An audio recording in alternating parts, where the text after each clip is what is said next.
he came after me and told me he was going to do it intentionally, and he did intentionally do it. He went after my family. And they all went after my family. They started antagonizing my family. Those are the type of things that happen. What's going on with us here? It separates family. It puts you on the street. It puts you in certain areas where you don't want to be left at. So one thing I'm going to mention too, employment. Certain places that we cannot work at. You see nothing but white people all in one place, and I don't mean to, also say something like that bad, but it's true. It's happening here. It's happening here in Flagstaff, and it's happening all over across the states. The Native Americans and all other races are also getting abused by the law enforcement, and we need to put a stop to this. Yes, they circle us all the time. All the time. Do you see this? I have a body cam. I walk around looking like a bum sometimes, if you call it that. But you know what? I wear this for a reason now. Cam to cam. Cam to cam, sir. Cam to cam. I got 2 other cameras. I've been watching you guys with my own cameras. Come on, please help me. I'm homeless. This is my home. I can sleep anywhere I want to. This is my home.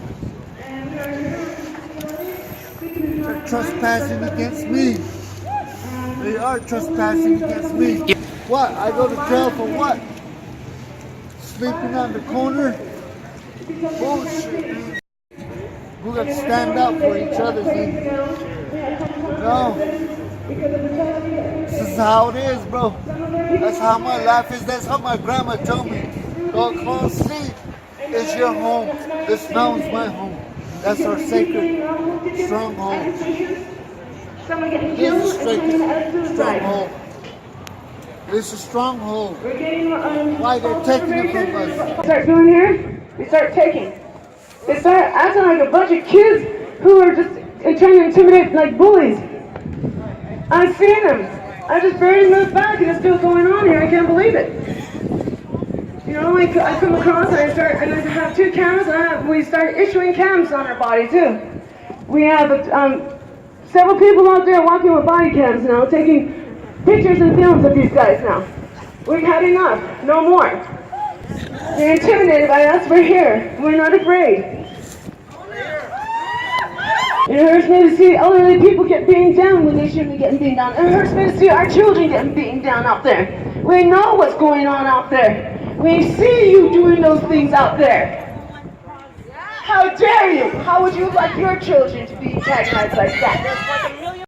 I came back for one reason. I wanted to be near my sacred mountain. And I feel safe, I feel secure around my sacred mountain. What do? They're overwritten us. They use nasty water on that mountain for you guys to ski on. Isn't that ridiculous? That is our mountain. We're staying here. You're not going to chase us out, and you're not going to tell us to leave. And no matter how many tickets you provide for us, we're going to stay here. And you know what? We don't have money for the tickets that you keep handing out to us, and we will go in and out of jail, but we will stay not guilty. Also, we're not guilty being here because this is our land. Wherever we lay our head is where our home is. We don't need to be told that we cannot sleep on the land that is ours. We need to be told that we're being trespassed for all the things that are not that is already belong to us. They talk about all this stuff that's going. Oh, this is the worst thing that ever happened in American society over there in Las Vegas. What about what happened to our Native American people that died during the long walk, the Trail of Tears, the other things that have happened to our lives? And we are here fighting for our rights. We have a right to talk. We have a right to speak. We have a right to come out here and speak our words. We all have rights. You all have rights. We were here before all things. And you know what? All of it is all about respect and love and care. We have all that. But still we are disrespected by the police officers. And we are not being we are not being treated right. Them police officers, look at, they're here, they're right there, they're over there, they're in the crowd. I know that. And I know that they're looking at us. I don't like them either. either. The thing is, the one thing about it is, we're looking at them too, we're watching, we're video recording them too as well. There's no way that we're not going to go down without a fight. We need to fight for our rights. There's a legislation that came out and it's called rope. That means that they're throwing people in just for little misdemeanors and they're sending them into jail for 120 days just because they got arrested for four times or 3 or 4 times. And that these people don't know. I want you to bring that over here, brother. Bring that over here.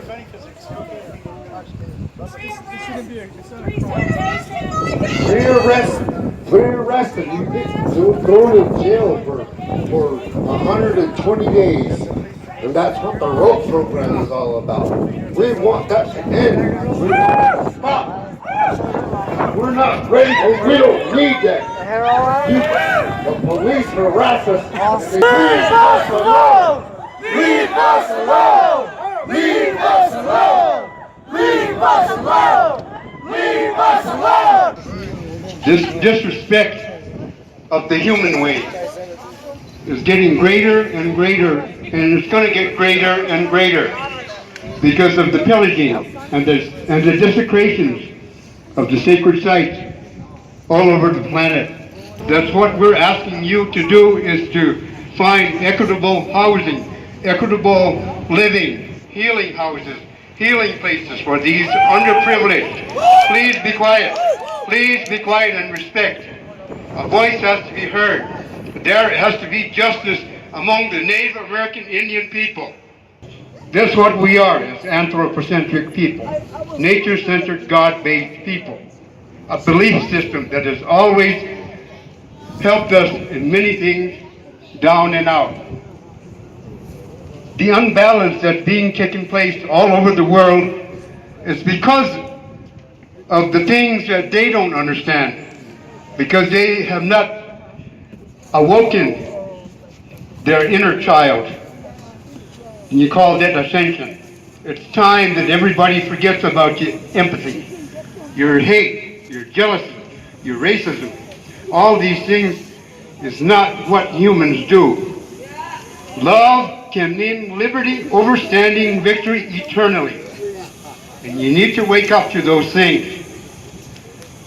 Those are the things that we make a clarity to the government in the United Nations to stand and defend the Mother Earth's rights and our human way, all human life on this earth.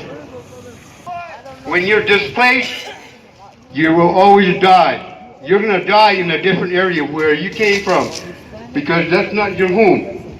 This is your home. Your heart is your home. Everything on this earth is your home. You are the home. I grew up on the HPL, open partition land. So from a young child to now, I've been displaced. I cannot move back to my ancestral land. So I moved to get educated. And I came back because of the peaks, because of my family, because of my relatives. And I come back and I'm not welcome still. So what do? I turn to alcohol. I've become one of these statistics. I've been harassed. I've been racial profiled. I've been thrown in for the dumbest shit. And I've done some that I own and I hold accountable for, that I, did time for. And I apologize for that. But enough is enough. Why can I not go home? Because the government took it from me. Because they relocated my family. My grandpa lives on this land still, and he's a resistor. He faces hardship daily. So I decided to sober up and live a different life. What happened? I'm still being racial profiled. I'm still being harassed. Right. What is it that I'm not doing right that you want me to do? Because, you know, I'm tired of it. This is our land here. Why can't we walk upon the Mother Earth and be in peace? If we are doing something wrong, guide us, protect us, serve us. Yes, ma'am. You know, my sister was murdered here Christmas Day, and I'm very emotional today. I have family home with me. Nikki! I And love her! Nikki! Yeah, we're right here with her! she was also an unsheltered relative. She chose. I'm a renter now, I rent. And, you know, I have a roof over my head, and she would come and go. And I understood why she was out there. And I had to accept how she was and how she wanted to live. And the only thing that I had in me was that little faith and hope for her that I held on for myself to get me to where I'm at today. I work for a gas station here in town, and the other day I'm looking out the window and I see one of my brothers walking down the road, and I see an officer drive by. And I automatically knew that he was going to get pulled over because he was wearing a bandana around his head and he was a minority. So he flipped around and I took out my camera.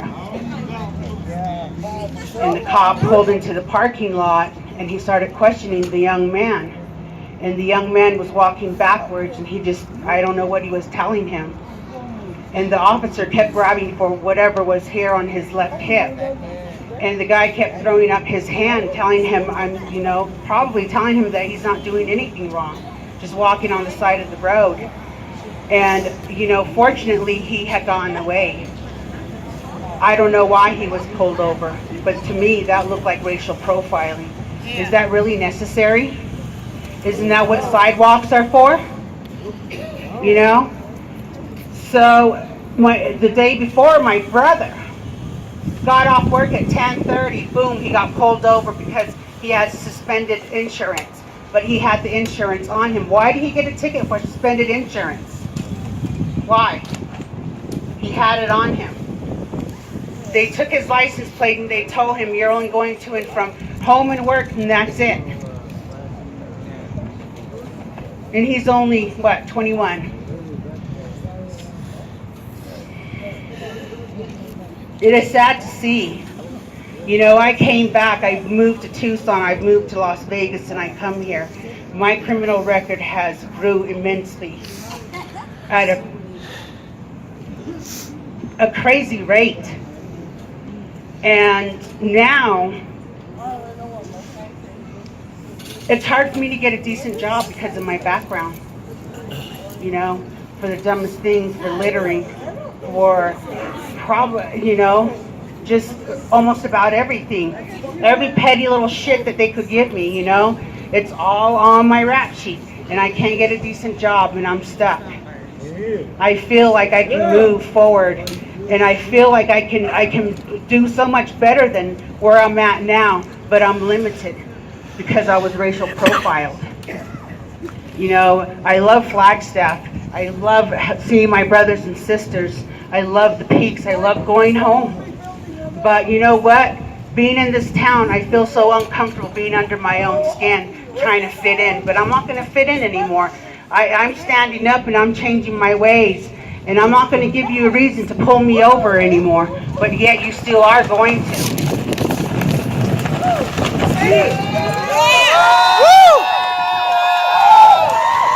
This is not a crime, man. This is our land. You are all our guests, all you Filipinos out there, This is my Mother Earth right here, our Mother Earth. That's why she's talking. And I'm here because my sister was among my brothers and sisters here when she had passed. It's sad. One of our own brothers had to go and take my sister. With that, I would like to ask each and every one of you to join us in a moment of silence for all the brothers and sisters that had passed on. my sister Bean 1, Nicole Joe, Evelyn Barlow, Brian Curley,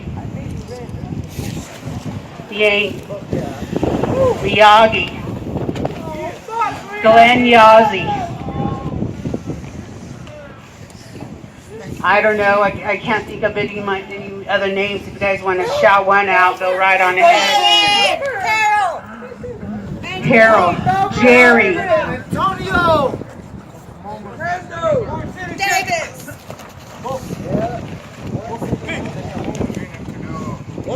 Katrina Canuho. And we're not, like we say, we're not going to no longer tolerate with what's going on at all. Like right now, I have a body cam on me. I turn it on every time I'm walking around, but I'm going to be dressed just like them undercover as well, because if I see them do racial profiling against my people or any other race, I will approach them quietly and not say a thing. And I will be filming them just as well. I'll be watching out them. There's several of us out there wearing these cams because of that. So it's going to be cam to cam. We're against them too. But in the meantime, we are looking for other things, like what we can do with the city mayor, or what the community can do with us. Walking over here today, I got stopped by the police. And they stopped me and asked me, Richard, what's your name? When they say my first name, they know who I am. And I wouldn't do nothing wrong. I was walking through the parking lot on the east side, going to the Hogan. What are you doing? I'm walking through the parking lot going that way. No, I get this all the time. I'm 52 years old. And you don't know how many times I've been arrested for stupid, excuse my language. No, walking through the park at dark. You know, silly things, man. Going to my mom's funeral, got arrested for trespassing by the Family Dollar store. Didn't even make it to my mom's funeral. Going to CVS to get a Gatorade for my girlfriend that was having a heart attack that I didn't know she was having. She was in a wheelchair with one leg. Got arrested for trespass. Tying my shoe behind sister. Got arrested. Trespass. Walking down the wrong side of the road with no sidewalk. Trespass. Obstruction of justice. You would not believe how many times I've been arrested for so many silly things. And I'm serious, man. And I'm not afraid to go outside. You know, but damn, man. Walking down the road one time, I smoked rollies, you know.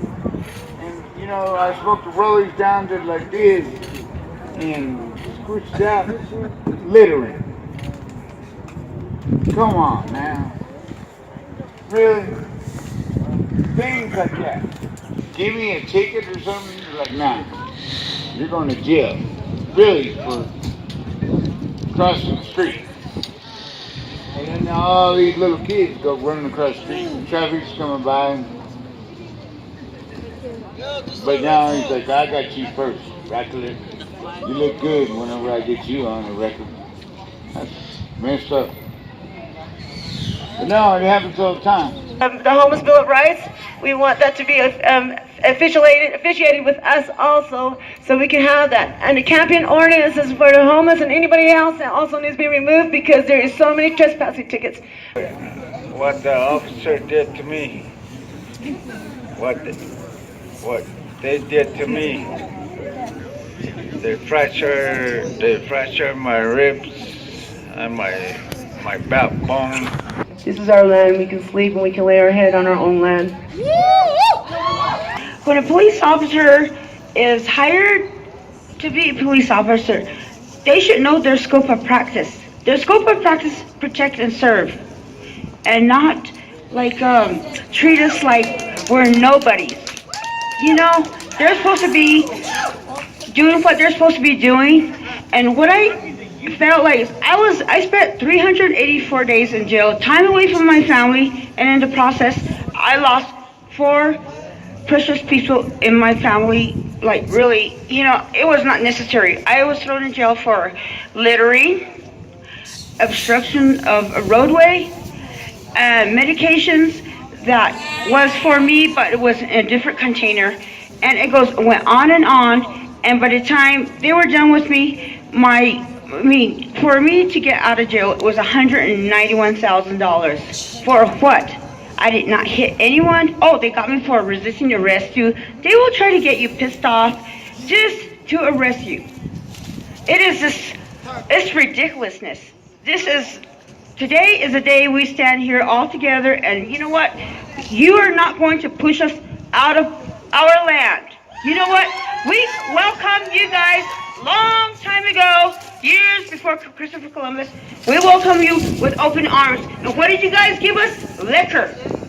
It's called genocide, okay? Let me tell you, you know what the word genocide? I hope you stand there and really think about it. If you're a police officer here today, you're not trying to arrest us.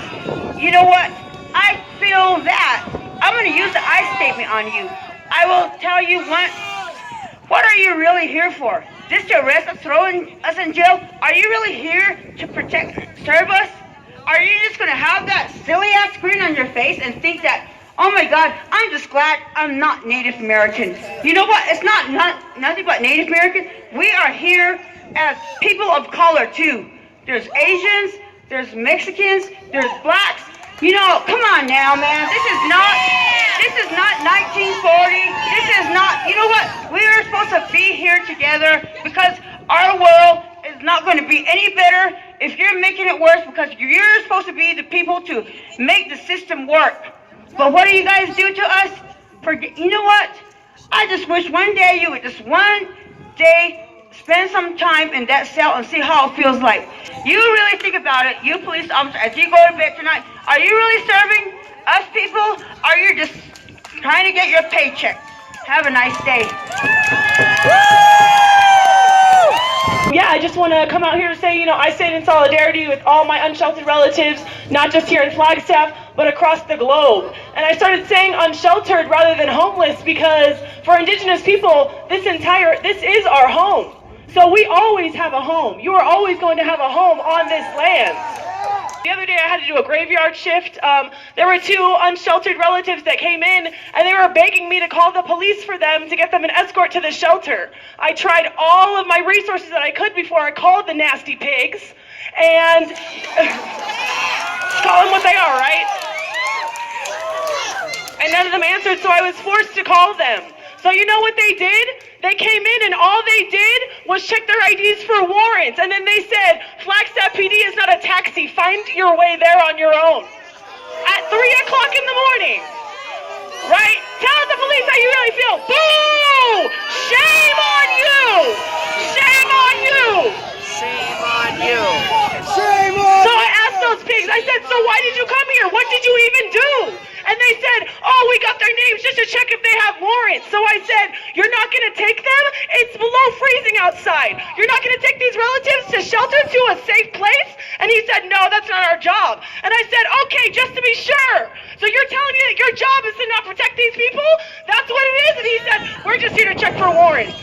So they're just in that one incident. They made it very, very clear what their goals are in this system. It's to entrap and lock up our people. It's not to protect. It's not to serve. It's not to make sure that we're okay. It's not any of that. That is an illusion that the state tries to put into our minds. That is them brainwashing us. We need to see the true reality of what the police do and what they even started out as. Protecting colonialism and being slave catchers. That's what they started out as, and they never ended that job. Their job is to protect all of the interests of capitalism, which is against all of the interests of our people, against the interests of the well-being of our people. Woo! What we need to do is unite together, all the races, all the genders, everybody. We need to overturn this system so we can have the true power, so we can have the true authority and really take care of our people the way that we know how to, with free housing, free education, healthcare, food. Those are all rights. They're not privileges like capitalism makes it. Woo!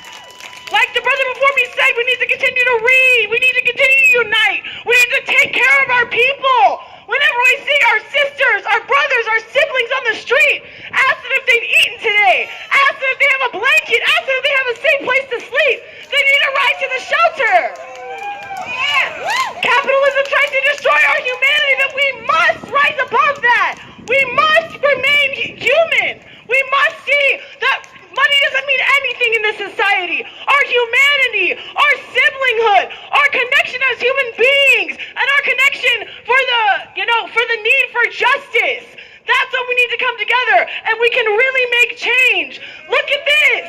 Look at all of us. We're all here and we have the power to really change things. We must fight back. We gotta unite. We gotta fight. Thank you. Woo! And I got turned away from the shelter, or asked to leave, and upon me and a friend leaving, we passed out on the side of the road in a big slump of snow, awoken with the body temperature, and thank God for some passerbys who heard my dire cries of help, with a body temperature of 35 degrees. 35 degrees. I'm like half dead. I was taken to the hospital and arrested after I was brought back to a normal body temperature because of being combative. My arms were swollen, my knees were swollen and scraped, both my arms and knees, of climbing out of this snowy slump that we were in because the shelter did turn us away. When you're in there, you hear a lot of stories and whatnots, and a lot of the stuff doesn't get taken or given to the people that are homeless. A lot of the stuff that's donated gets taken home by the employees. We've seen like 20 sleeping bags get donated, and employees take about 5 out to their car. We see the food bank, family food bank, that's just down the street from the homeless shelter. Every day at 3 o'clock, send a van over with juice and milk and fruits and whatnots to feed everybody. But half of it is given to the people there at the shelter. Because again, the workers and the volunteers who are there, they keep it to themselves. They're all well dressed. They're all healthy because they're eating and drinking and getting everything there. But the people who are homeless don't get it. They get the leftovers. They get whatever's left over. I was out with a 35-degree body temperature, frozen in the snow, taken to the hospital, and the police, there's 5 officers around me at the hospital. I'm sitting in my underwear and a t-shirt, and they arrested me for assaulting an officer because my arms were flapping because they were swollen and I was coming out of practically half being dead. But just that, you know, the hypothermia whole thing just shocks you. But anyways, that's my experience. I had charges, assault on an officer, and then finally I went to jail. They arrested me that night, took me to jail after I almost have died. But when it came to and went to court, they dropped the charges and told me to do 30 hours community service, which I had to do because just passing through Flagstaff and trying not to stay here. And that was it. And I heard Flagstaff police officers have to do 3 arrests or 3 citations and or to keep their jobs. And that's why there's so much petty arrest and racial profiling, and it's just pretty sad. And we can't walk down the street normally and happy without having to like try to hide and duck behind a bush because we're afraid to get arrested. I wasn't bothering nobody. And this cop came up to me. He kicked my feet. He goes, "You okay?" I said, "Yeah. I'm nice and comfy, you know." Then early in the morning, another cop comes around and picks on me and is like, "You okay? You all right?" I was like, deja vu again. It's like, what the hell's going on around these parts? You know, it's like, fuck, man. Twice in one night, I'm getting harassed. And that's so wrong. Because those wars against our people have not ended yet. There are people standing with guns, enforcing laws that were designed not to serve our people, but to protect the corporate interests, to protect the rich. That's part of the challenge of what we have to deal with. But right now, we want to make sure our brothers and sisters are warm and they don't freeze, that they're fed, that their basic needs are met. Because you know what? We don't want to make it easier to be homeless. We want to end homelessness. There are banks that have foreclosed homes and they're sitting empty, while thousands and thousands and thousands of people live and die on the street. This is the true crime and the war against all people. This is a historic moment because they call this a border town. But when have you seen our brothers and sisters organized like this on the street? Let's support them, encourage them. You might talk down to them, but you know what? The spirit, the energy, the prayers, the ancestors are standing with them, because the people standing here are human beings. This is what we're talking about. Holy earth surface people, from our understanding. We stand with prayers and we continue it to fight for our ways of life. So this struggle didn't begin here. This struggle began a long time ago. It's our challenge, if we want to be treated better, to treat ourselves better too, to heal. We heal these wounds, but we can't heal as long as state violence, repression, and we continue to be attacked by these violent forces. Alcohol is a poison, we know that, and it's been used as a weapon against our people. That's why I don't drink. That's what my dad told me. Alcohol is a weapon against our people. So that fight is still happening in all of these so-called border towns. This isn't a border town. This is our land.